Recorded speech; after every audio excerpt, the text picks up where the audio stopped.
What's up, Garrett? Hi. How are you doing today? Good. Good. Have you been having fun here in Africa? It's been fun, yeah. I had no expectations coming out here. I did a little.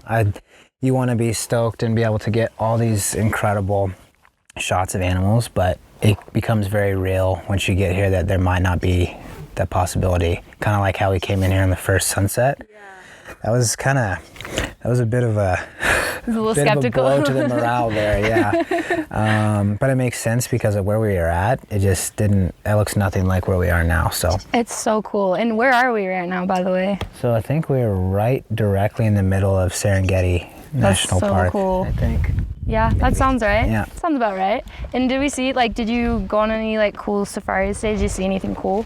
We did. This morning, we set out and trekked for sunrise and didn't really get much at sunrise, so we improvised and got portraits and things like that. But then once the sun was up for a bit, we found the coolest, I think, prize of today was the leopard and the cub, cool. Which I thought was literally the coolest part for me. I know that's such a rarity. Yeah. And to have one, but then you have both, the cub and the mom, and then the triple threat would be to have time to actually capture it, which we did. It wasn't 2 minutes and that was it, and then they ran away. We were there probably for half an hour, which was absolutely incredible, and I feel like everyone was just so jazzed. It was so cool. So that was like, I don't know, I like to call it my pit and peach of the day, and I always ask my buddies that and my parents, and you ask what was your pit and your peach, and I think the pit was really not one at all, which is always the best case scenario. Our pit was we did find a male lion, but we didn't find it in the most photographic way, but we did see it. And then I think my peach was definitely the leopard. So, that's really, really cool. I love that, and it's always great when your pit is really a peach. Yeah, so, in the end, it's like you saw a male lion. That's awesome. So there's no pits out here. It's been awesome. The weather has been really good. It was kind of hot, but it's way cooler than I thought it would be out here, which is nice. I thought we were going to be sweating nonstop like I was in Guatemala. So it's been great. That's good. Yeah. At least the sweat hasn't completely taken over. Yeah. So tell me, Lion King comes out, I think the day we come home or the day after. So if you were a Lion King character, which one would you be, and why would you be that character? Sure. I feel like the cliche answer for me would have to be Simba, just because I feel like sometimes, even with a pack of buddies or friends, I feel like I'm always the one to make the tough decisions and make the tough calls, or try to be brave even if it's not in the cards. Yeah. I feel like I always have to be the one to enforce and step up to the plate and take the hit if it happens. And I don't know. Yeah, I feel like I would be Simba. I have a lot of goofiness too, so maybe a few other characters, but no, Simba's awesome. Yeah, I think he's a lot of growth too, and that's something I'm going through currently, and I think everyone is always, but especially right now, I think the last 2 or 3 years of my life has just been so much growth. And what do you mean when you say growth? I think from growth for me is something that comes from mistakes. It comes from success. It comes from just getting older and learning different things, new ways to think, new ways to do things. Just evolving in my mindset and kind of in my character, and learning there's just better ways to be a better person, and there's easier ways to help others, and I don't know, I feel like it's just so much self-growth as well as a creative growth, and I feel like if you don't grow in your own heart and mind, then you can't grow anywhere else. So yeah, I love that. It's been big for me, just making a big decision to moved down to LA and California, and that's completely out of my wheelhouse and comfort zone. And I wanted to do that because the best are down there, and I feel like to be the best, you got to be with the best and compete against the best. And it was really big decision for me, and it's been amazing ever since. It's led me to so many opportunities. I've grown so much as a creative and as a person. I've learned a lot of stuff I don't love anymore. I'm really interested in new things. And, water has been new for me. like shooting in the water and like swimming, diving, all that stuff's been really new and completely out of my character, so it's been cool. fun. Yeah. Wait, that's awesome. So you're known for like your amazing photos. Obviously, you're an incredible photographer, amazing person. So, but what, like the person behind like the camera is what I'm curious about. Like what makes you tick, Garrett? Like what makes, you know, at Short Stash tick? So I know I touched on this earlier, and just the ways that I think about random thoughts as they come up and when they happen, and it's always these deep conversations that come up, and I feel like bring acquaintances to best friends and friendships into family and things like that. And I think deep down inside of me, what makes me tick, it has nothing to do with who I am as a creative or who I am as this outside perspective, but it's what makes me is my vulnerability and being able to accept when I'm uncomfortable. It's that willingness to accept the challenge or to put myself out there, and it's really just my willingness to be scared. Yeah. And to accept being scared, and that it's okay to be scared, and have your talents questioned, have your skills questioned, have your direction questioned. It's those things that make you feel alive that I feel like make me tick and make me want to improve, get better. You know, I think just really evolve in any way that I can. So it would be my thought process behind just how am I being vulnerable? How am I putting myself in vulnerable situations? Am I growing? Am I changing for the better?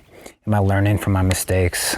Things like that. So it's not really like this physical thing. It's just this being, I think, inside of me that, because I've asked myself a lot.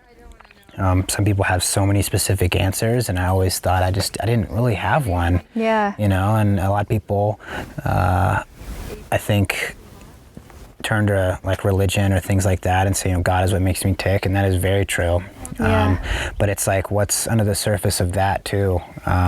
Because even that can be scary. Yeah. You know, and faith is scary, and it's not easy, and those are the things that all I think, you know, come from that, is just being vulnerable. So. And how do you feel like that vulnerability like transfers into the way that you live and the way that you work? How does that vulnerability, like, I guess, play a role in your life? Sure.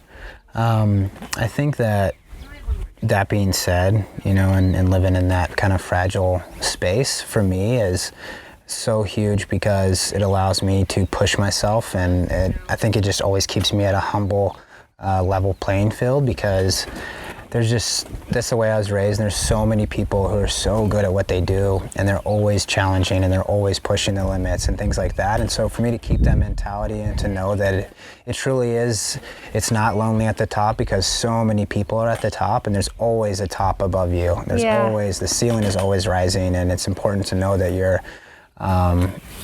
you know, you're always in the mix, you're always in the race, that it's never over. And so for me, I think it's just the most important part, is just staying in that vulnerability. And I think it's reflected in my work, because I'm not scared to try new things, photograph new things, get creative, you know, be different, push the envelope, add design elements, bring my past into my present. I think that I think it reflects me as a person, knowing that I'm not, I try not to, you know, no matter someone's past, you don't look down on anyone. And my dad taught me to treat the janitor like the CEO, and the CEO like the janitor, because no one is better, you know, than each other. And that's same thing through the creative field, through anything.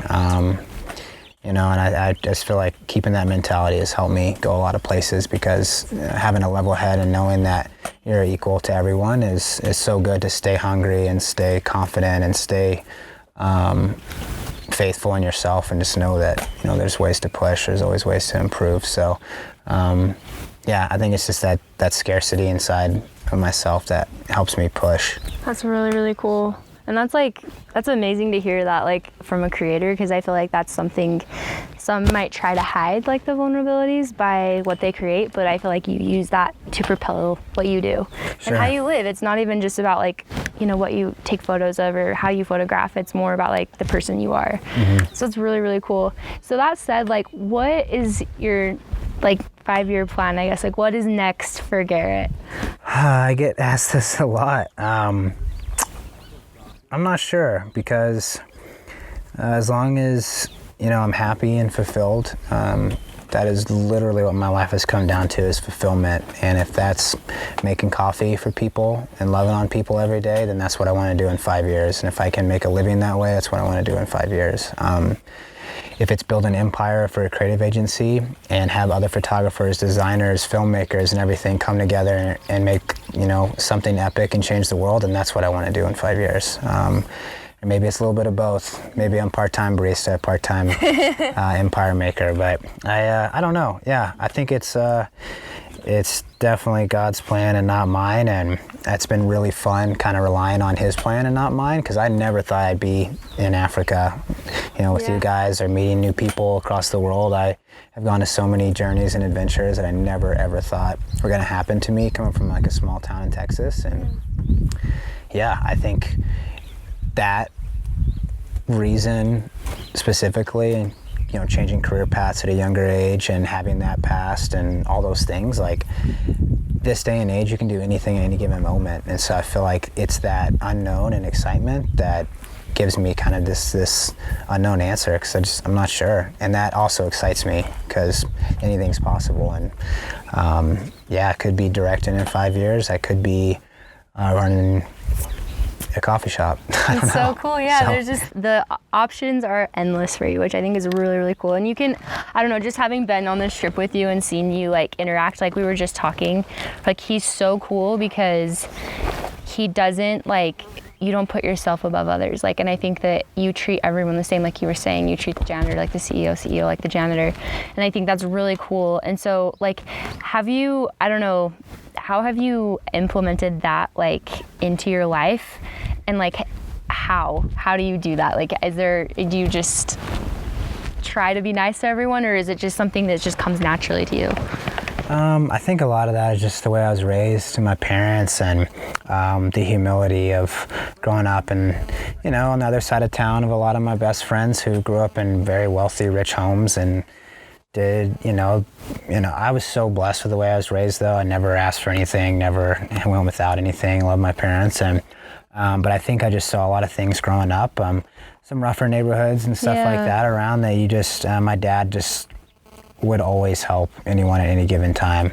And he knew that if he helped them out, it was like, if they use it as, for the good, then it's a blessing. If they don't, it's a curse type deal. And he would give somebody the jacket off his back and say, man, they need it way more than I do, and I can go buy another one, And it was that humility and those acts of service that I saw him do growing up that just really hit home to my heart and my mind, that has carried with me from day one. And I think that I was lucky enough to just, play basketball with not so fortunate kids, and on one side of town, and then play on the other side of town where it's, an all-white team and everyone's very wealthy and said, and it's having both balances to know the good and the bad. And I think that, I think it's just the way I was raised. I'm so thankful for that, because everything could always be so much worse, and yes, everything can be better in growth, but you got to be thankful and count your blessings, because I just know that there's so many other people going through stuff that you just have no idea about. And that's another big thing for me, and I've learned the hard way. I've judged people by what I think they would be, or what they are online, and someone you thought could just be the worst ends up being an absolute best buddy of yours, because you didn't know what they went through, or that they didn't have parents, or that they raised themselves and stuff like that. And it just really kicks you in the humility bone to know that man, I'm so quick to judge, and that I think that's what really those experiences and those mistakes growing up, I think, just really level you out.